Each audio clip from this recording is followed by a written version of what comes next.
I'm here with Tore Indomenico, a Notre Dame signee playing for P27 out of Illinois. Tore, man, appreciate the time. Thank you very much for having me. So, mature, unbothered presence on the mound. That's what the scouts say about you. Kind of take me inside that mentality. So, from a young age, I guess, like I've always been a big competitor, and I've always liked to compete against good players in high competition.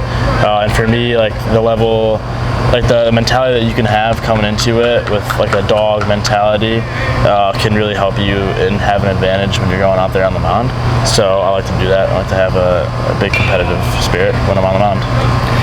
How do you flush away failure then? When you kind of ratchet everything up before you go on the mound and something doesn't go to your way, how do you kind of put that to the side? I've definitely failed a lot, especially recently, to be honest with you. And I think like taking a step back, being able to clear your head and realize that baseball is like a game of failure and you have to learn how to move on.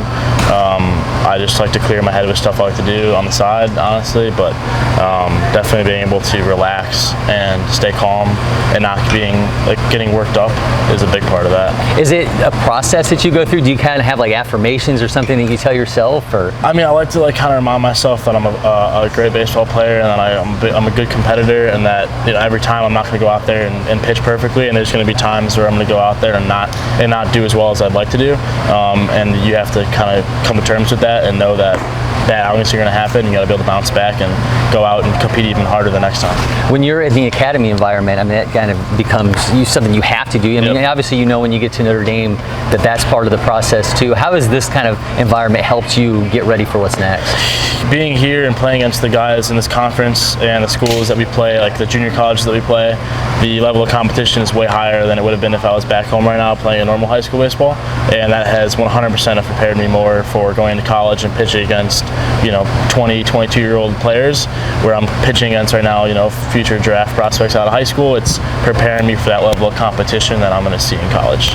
Take me inside the arsenal a little bit. I know the fastball plays, but if you're ranking the secondary stuff, how do you sort that out? Slider for me is a big one, especially I can throw it to righties or lefties.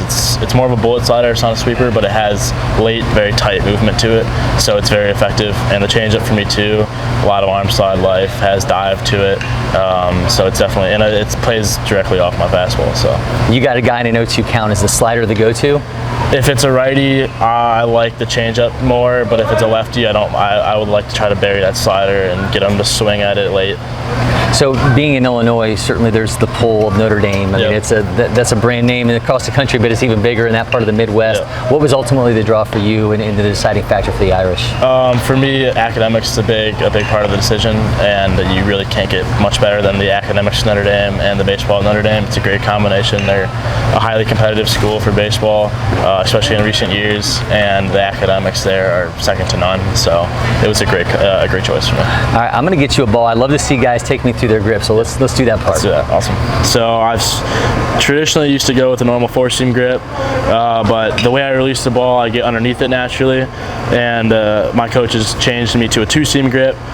I go straight down the middle, a little bit of pressure on the inside of the seam, thumb tucked underneath the ball, and because I naturally get underneath the ball a little bit when I throw it, it shoots the ball out and allows it to spin really well for a two-seam and a sinker, and it will. I mean, mine has been up to 24 inches of horizontal movement, so it's a lot better than a traditional, four-seam for me, especially with my arm slot. I'm more of a low 3/4 guy, so it just plays a little bit better from there.